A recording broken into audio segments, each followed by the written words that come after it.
Narito po tayo ngayon sa saan pa? Di sa Target. Interviewin natin ang isa nating kaibigan dito, si Minerva. Anong masasabi mo sa mga lalaking nangangabit?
Take shit, I got no love for the fakeness. If you wanna play tough and wanna hate this, I'll always show up.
Naku, nakita ko may pila na naman ng mga bibili ng mga Pokemon cards. Maaga pa sa mga empleyado sila, nakapila. Ayan po sila. Baka maubusan sila. Kaya nakapila na sila agad. Ewan ko po kung anong meron ngayon. Malalaman natin mamaya. Unahan po kasi dito. Okay, mamaya. Grabe, ang tiyaga po nila. Para lang mauna sa unahan po kasi. Kaya ganun. So, pagdating kasi na oras, magmamahal na yung kaya pinipilahan talaga nila. At ako naman maaga din as usual dahil alam nyo naman gusto ko makalanghap ng sariwang hangin.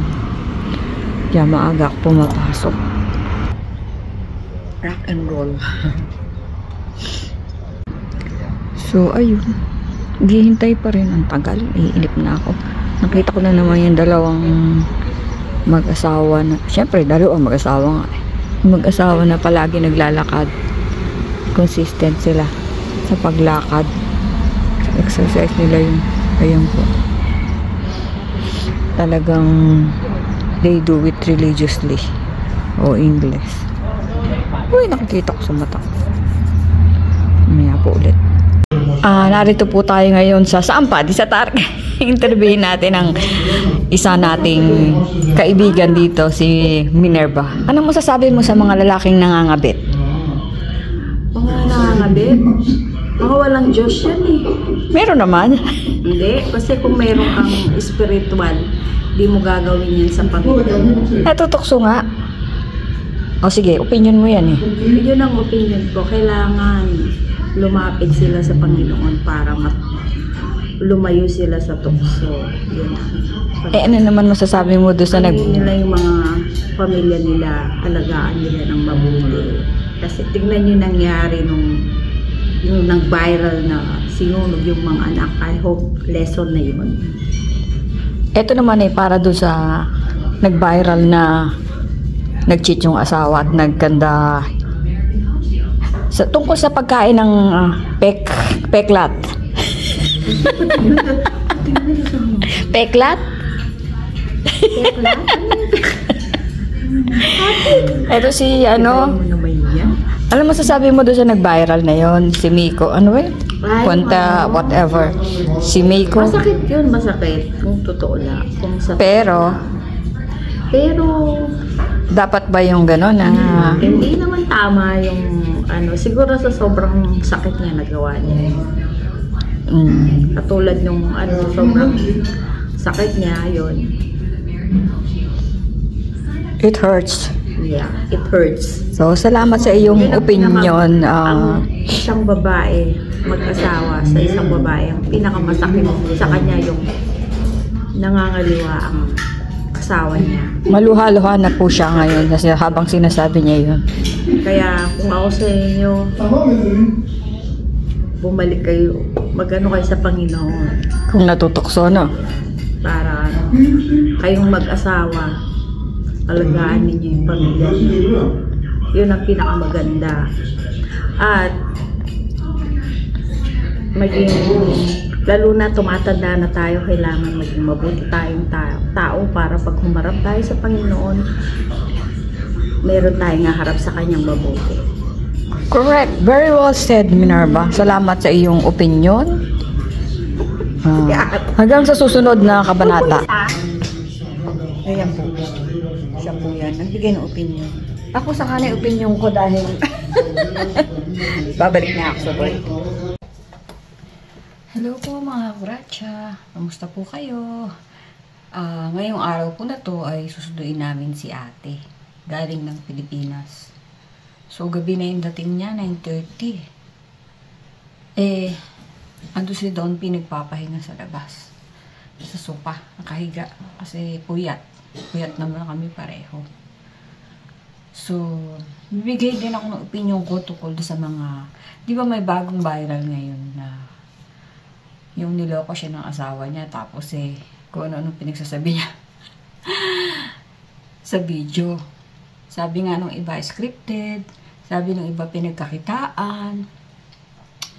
Sa ganang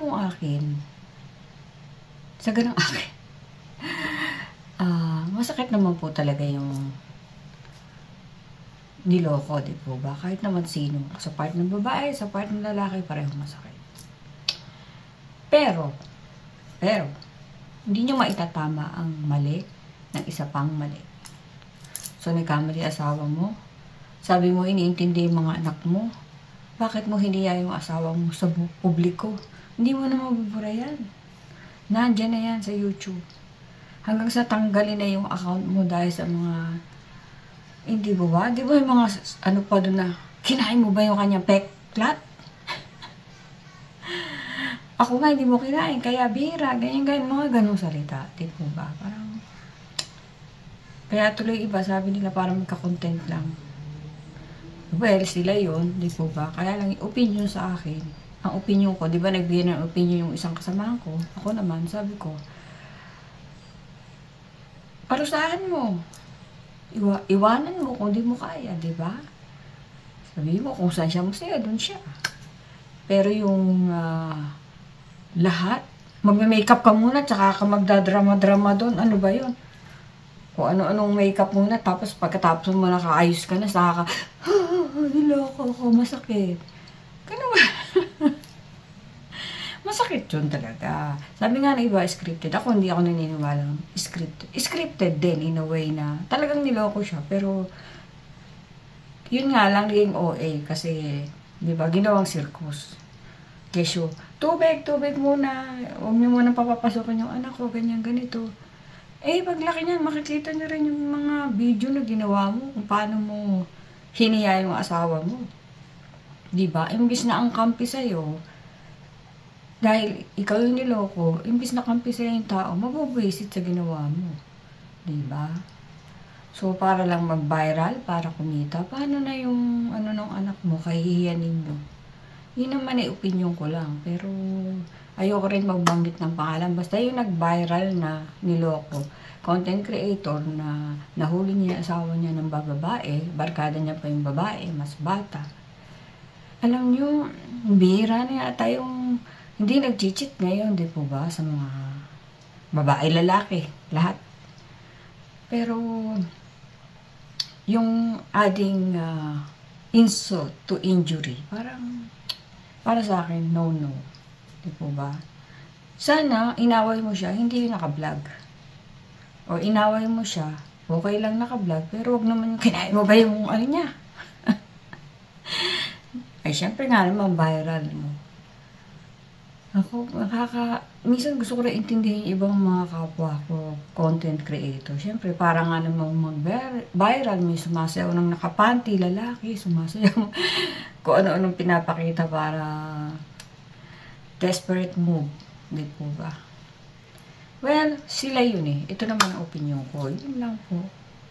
So, eto, nintay lang namin ng oras. Pupunta kami ng Los Angeles. Susunduin namin si ate. Alam niyo na. Nagkakasama kami magkakapatid. Matutuwa ang nanay ko at tatay ko sa heaven. So, thank you so much to my new subscribers. Shout out kay Kuyang Sol at saka kay Ating Malu. Salamat sa inyo. Nod kayo. Like and subscribe. Sa lahat po ng mga nag-subscribe, sa lahat po ng nagko-comment, maraming salamat po. Appreciate you all. To all my friends, Candice, Donna, Malini, Ella, ang dami po, hindi ko maisa-isa. Carol, Nancy, yung batch Camarina 86, si Angie. Basta po lahat po ng mga kaibigan ko, alam niyo na kung sino kayo, lahat kayo. Shout out sa inyong lahat at God bless you. Kasama kayo sa aking prayers na sana maging healthy, wealthy, and wise. So, yun lang po sa ngayon at mag-a-update din ako. Hindi ako busy pa kasi sa pagpasok eh. Sa work. Tapos ngayon eh, magkakasama-sama kami magkakapatid. Medyo magiging busy din. Pero salamat po sa lahat ng sumusuporta. Maraming salamat. Sa anak ko naman umuwi. Enjoy, ingat. Ingat sa lahat ng anak ko. Love you all. Sa pamilya ko. Sa mga anak ng anak ko. Apo, kaibigan. Lahat po. Lahat. Sa mga basher. God bless you all. So, ayun po. Later.